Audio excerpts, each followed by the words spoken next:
Hello friends, welcome to the series. I am Prakash Virja and now the start of question number 10. આપણે આગળ જોયો છે એ question number 9 હતો અને આ છે question number 10. Ready? Expectation value એટલે કે જે નજીકની વેલ્યુ છે એ આપણે જોવાની છે. કેની માટે? કોઈ એક ફંક્શન માટે. According to the interpretation of wave function psi, the absolute square of the wave function psi may be regarded as a measure of the probability of the finding a particle at a particular point in space. તો આપણે psi નામનું function છે તો square એનો તમે કોઈ એક wave ફંક્શનનો સ્ક્વેર કરીને એનો રૂટ મીન્સ કરો એટલે કે સરેરાશ એવરેજ વેલ્યુ લઈ લ્યો તો એની કોઈ પાર્ટિકલની સ્પેસમાં કોઈ જગ્યા છે એ તમે નિશ્ચિતતા કરી શકો છો. The probability will be given by the relative number of time the particle is observed in any particular volume. કે પ્રોબેબિલિટી એટલે કે સંભાવના કેટલી હોય કોઈ પાર્ટિકલની તો એના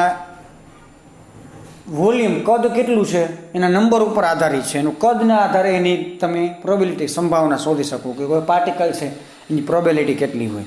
Thus it becomes possible to define the average value or the expected value of any function or coordinate. For examples, કે કોઈ પાર્ટિકલની એવરેજ વેલ્યુ, એની એવરેજ વેલ્યુને બીજા નામે શું કહેવાય છે કે એક્સપેક્ટેડ આશાની કે નજીકની વેલ્યુ કેની તો એને દર્શાવવા માટે આપણે બ્રેકેટ જેને ટ્રાયંગલ બ્રેકેટ કહી શકાય. તો ટ્રાયંગલ બ્રેકેટની સિમ્બોલ છે આ રહ્યું. Triangle bracket x is equal to integration of psi adjoint into x into psi into dx. તો આ છે expectation value of function of psi. Position માટે છે. Equation number 1 is true only if the wave function is normalise. તો normalise equation માટે equation 1 છે. યાદ રાખજો psi adjoint into psi is equal to શું થશે? 1 થશે.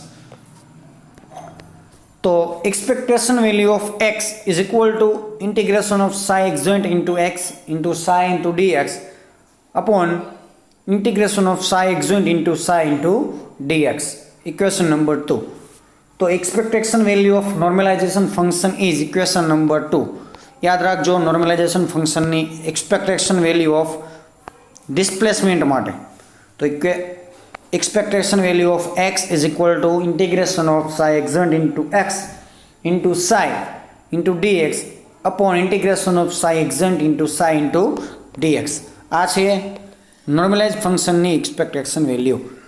The expectation value of position r for normalised wave function may be defined in this. હવે એક્સની જગ્યાએ આપણે r લઈ લ્યો તો r ફંક્શનની એક્સપેક્ટેશન વેલ્યુ શું થશે? તો integration of psi adjoint into rt into r into r psi rt into dτ. કોઈ r ફંક્શન છે, કોઈ પાર્ટિકલ છે, ડિસ્પ્લેસમેન્ટ r સાથે ટાઈમની સાથે ડિસ્પ્લેસમેન્ટ કરતા એટલે બંને કોર્ડિનેટ લીધા છે r and t. Hence the expectation value of potential energy સ્થિતિ ઉર્જા v માટેનું ફંક્શન શું થશે? તો expectation value of v is equal to integration of psi adjoint rt vrt psi rt અને dr. ત્રણે લેવાના છે. psi એક્સોઇન્ટ અને psi બંને લેવાના છે અને પ્લસ પોટેન્શિયલ એનર્જીના ફંક્શન પણ લેવાના છે. ઓકે. ઇક્વેશન નંબર 4 છે એ શેના માટે છે? પોટેન્શિયલ એનર્જી કેના માટે છે? તો કે એની એનર્જી એક એક્સપેક્ટેશન વેલ્યુ છે પોટેન્શિયલ એનર્જી માટેનું. તો expectation value of dynamic quantities ગતિ ઉર્જા માટેની તો E is equal two total energy માટે લીધી છે p² અપોન 2m એટલે કે kinetic energy plus potential energy v.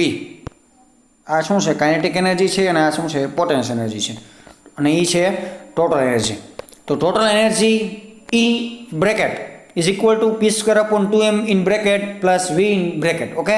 તો ટોટલ એનર્જી માટેની એક્સપેક્ટેશન વેલ્યુ માટેનું ફંક્શન છે બ્રેકેટ ઓફ E એટલે total energy is equal to p² upon 2m in bracket plus v in bracket. તો kinetic energy plus potential energy in bracket where E is equal to i h cut into del upon del t E માટેનું છે અને momentum of v is equal to i h cut into del છે. એની value આપણે ઇક્વેશનમાં મૂકી દો તો equation now the time dependent time ઉપર આધારિત શ્રોડિંજર ઇક્વેશન શું બનશે?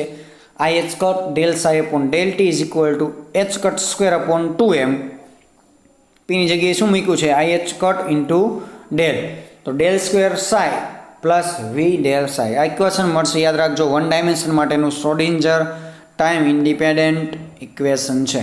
રેડી? તો અહીં આપણે એક્સપેક્ટેશન વેલ્યુ પૂરી થાય છે. એક્સપેક્ટેશન વેલ્યુ એટલે શું? કોઈ પણ ફંક્શનની બંને માટે એક્ઝેન્ટ અને પોતે બંને વેલ્યુ લઈને બ્રેકેટમાં લખો છો તો એ વેલ્યુ શું કહેવાય?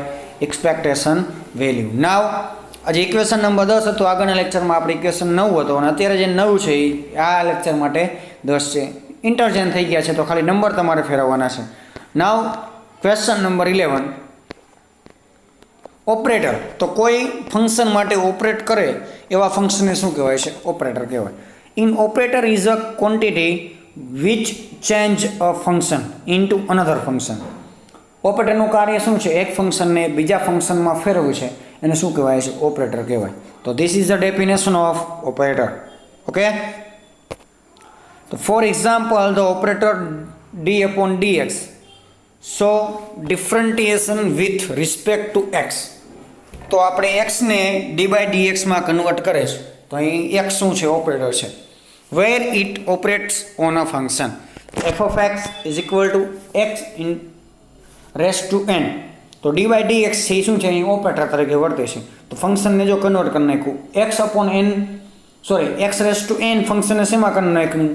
N into X raise to N minus 1. તો અહીં ડી બાય ડી એક્સ શું છે? એક્સ ફંક્શન માટેનો ઓપરેટર છે. Okay, in general if a function f of x is such that an operator a operators on f of x give. હવે આપણે અહીં a ઓપરેટર તરીકે લીધો છે, f of x ફંક્શન લીધું છે તો અહીં a શું છે? ઓપરેટર છે. f of x શું છે? જો અહીં ચાર વસ્તુ છે યાદ રાખજો. એ છે ઓપરેટર છે, f of x A function છે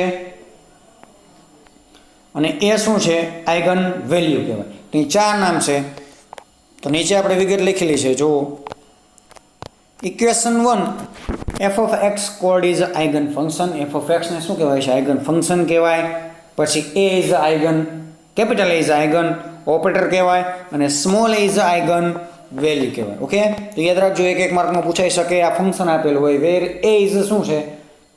કેપિટલ a પૂછાય તો આઇગન ઓપરેટર છે, સ્મોલ a પૂછાય તો આઇગન વેલ્યુ છે અને f of x પૂછાય તો આઇગન ફંક્શન છે. Okay,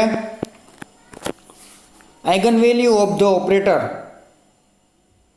belonging to the eigen function f of x in equation 1 is called the eigen value equation. Okay, some specific operator, તો આપણે એક એક માર્કમાં પૂછાય છે ઓપરેટર યાદ રાખવાના છે. Operator for momentum p vector is equal to h cut upon i into del. તો શું થશે? i ઉપર જશે તો minus i h cut upon into del. તો p માટેનો ઓપરેટર મળી ગયો. Now b operator for angular momentum, કે કોણીય વેગમાન. આપણે શું? તો કોણીય વેગમાન માટેનું જો અહીં એલ ઝેડ માટે ઝેડ ડાયરેક્શન માટેનું આપેલું છે તો શું થશે? h cut upon i bracket x into del upon del Y minus Y upon del upon del X. હવે આપણે એલ એક્સ માટે જોયું હોય તો શું થાય? h cut upon i y into del upon del Z into Z minus Z into del upon del Y. એવી રીતે એલ વાય માટેનું લઈએ તો શું થાય? h cut upon i Y માટે લીધું હોય તો x into del upon del Z minus Z into del upon del X. એવી રીતે ત્રણ પ્રકારના બનશે પણ અહીં લખેલું છે માત્ર x, તો એ રીતે તમે પણ લખી શકો છો. Now C operator for kinetic energy. તો કાઇનેટિક એનર્જી એટલે કે ગતિ ઉર્જા h is equal to minus h cut square upon 2m into del square. Okay, તો આ ત્રણ ફંક્શન યાદ રાખજો. ફરીથી રિપીટ કરી. ઓપરેટર તો કે એક ફંક્શનને બીજા ફંક્શનમાં કન્વર્ટ કરે છે તો એવાને શું કહેવાય છે? ઓપરેટર કહેવાય છે. અહીં f of x ફંક્શન છે એને કન્વર્ટ શું કરે છે? D by D X. તો ડી બાય ડીએક્સ શું છે? અહીં ઓપરેટર છે. ફંક્શન શું છે? f of x.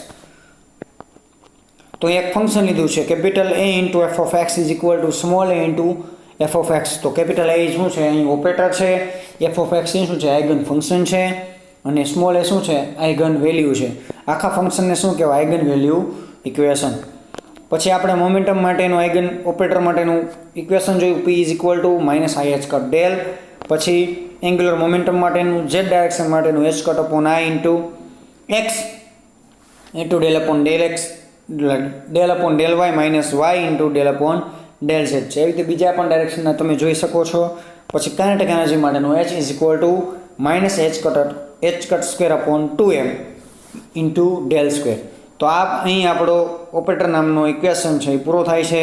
So thank you so much student.